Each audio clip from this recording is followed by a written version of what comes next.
Guys, so I wanted to talk to you about something. I'm going to be going on a road trip within the next couple months, but it's kind of a big one, and usually on big ones, you got to take a couple of procedures, maybe about a month or so in advance.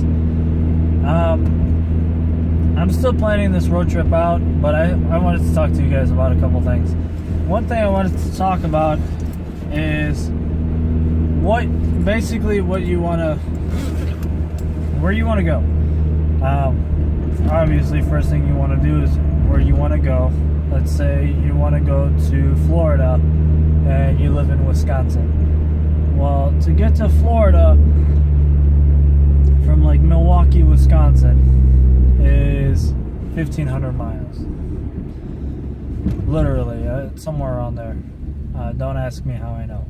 But it's about 1,500 miles if you want to go from like Milwaukee to Miami. So for that 1,500 miles, one way, there's a couple things you need to do. One, you need to pack a couple essentials, and I'll make another video on that. You need to pack a couple essential things that you may need to keep in your car. And those essential things may actually save you in case of an emergency. You can kind of figure out what some of those things are, but if you're a car guy, you also know what the other essential things you'll probably need on the road too. Just in case. You never know, just in case. You can have a brand new car and it can break down. Literally, I've seen that happen. But, just in case it does happen, it's always good to have those essential things.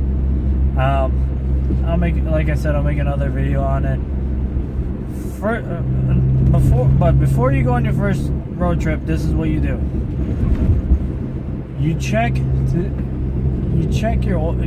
maintenance on the car. Basically, your maintenance has to be up to date. Your oil needs to be fresh. If you're going on a trip that's over 1,000 miles one way, I would definitely recommend you change your oil maybe a day or two before you go on your road trip. Just because you may just in case you end up going somewhere else as well. It's always good to know that you're on a fresh oil fresh oil change, and you don't have to worry about that. Sometimes people forget to do that, and it may cost them more to get it done over there versus getting it done right away, because that's something you don't want to have to worry about. That's one thing. You need to check your tires. You need to check everything on the car, wipers,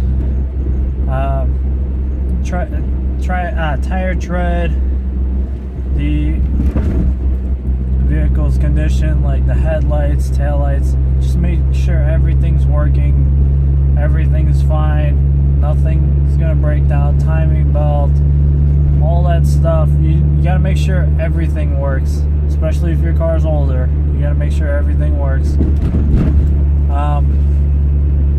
If your car has under, let's say, 100,000 miles, and your car's like a Honda or something, you don't have to worry about that. Just do standard.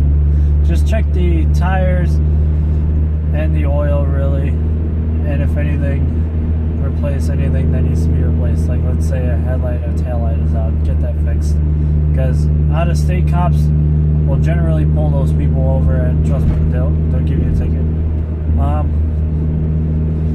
Another thing you need to do, if you're gonna drive more than one day, I would probably plan a place to sleep, like maybe a week before. Plan a place to sleep and spend the night, whether you're going to spend the night on the road anywhere, or if you're going to get a hotel, get the hotel.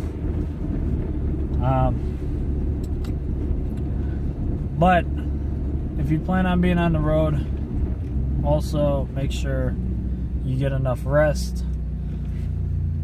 Make sure you get enough rest, have enough snacks to eat, have enough water, and also, big thing, before you actually go on the trip, make sure you have quite a lot for gas, because on average a trip one way will cost you $100 on average. Depending on the car, it may cost you about $100 to take it there one way. So if you're going from, like I said, 1,500 miles one way, I would say about $150. Like, just have $10 for every 100 miles. I think that's a good rule. So pretty much figure how many miles per gallon your car gets. Figure out how many gallons your car actually takes, and you can pretty much figure out the gas tank ratio. So, like, let's say you get 22. Yeah, your estimates on the brochure says this, like 31 and 38 on the highway or something like that. It's never actually accurate. What you need to figure out is you actually need to measure your mileage throughout your regular commute week and figure out how many gallons you actually know. Go full tank, figure out how many miles you drove on that full tank, divide it by how many gallons your car has, and that's your gas mileage. So let's say on average, let's just say on average I get 25 miles to the gallon. 25 miles to the gallon times 10 gallons, 250 miles, 1,500 mile road trip. I'm gonna end up filling up 6 times. So you're gonna stop 6 times one way to fill up minimum, because there's also bathroom breaks.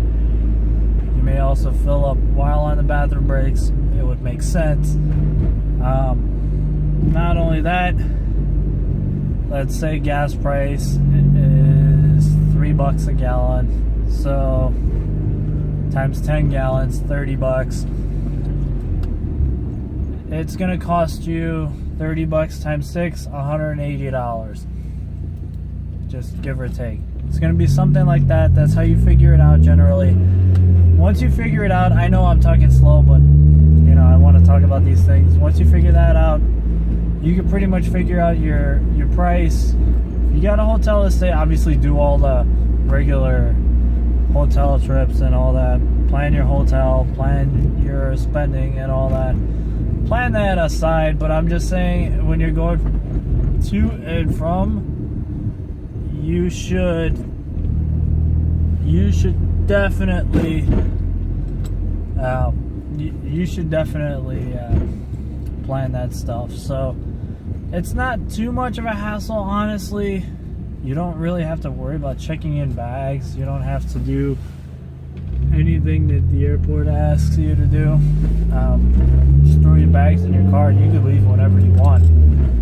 Honestly, I personally like leaving at night. Oh, no, that's another thing. Is it better for you to drive during the day or at night? I personally think driving at night is better. Like, you wake up really early in the morning, let's say like 3 in the morning, 2, 3 in the morning, head out the house maybe 20 minutes later, and just go. Like, pack the night before, pack up the car the night before, get 5-6 hours of sleep, and then leave. Like, let's say you pack up the car the night before around like 6 after your dinner. It takes you an hour. Go to sleep right after that for maybe 4 or 5 hours. Wake up around 1 or 2. Leave around either 1:30 or 2:30, depending on when you wake up, and then go. Honestly, you'll skip the traffic. You could get the extra 4 hours ahead. You could be out in the middle of nowhere when it's rush hour, so you won't really have to fight much traffic. The only time rush hour hits traffic is when you're out near a city, like a major city. So like if you're out on a rural highway, you won't really find traffic during rush hour, which is great. That's why timing is important on a road trip. But if you really want to make it easier in terms of energy wise, I would say definitely go during the day. There's limited times you can go during the day, but I would definitely say leaving at night is better. Trust me on that. But you know, I'll make another video. I'm gonna make more videos into why and why not do certain things, and I'll see you in the next one. Peace.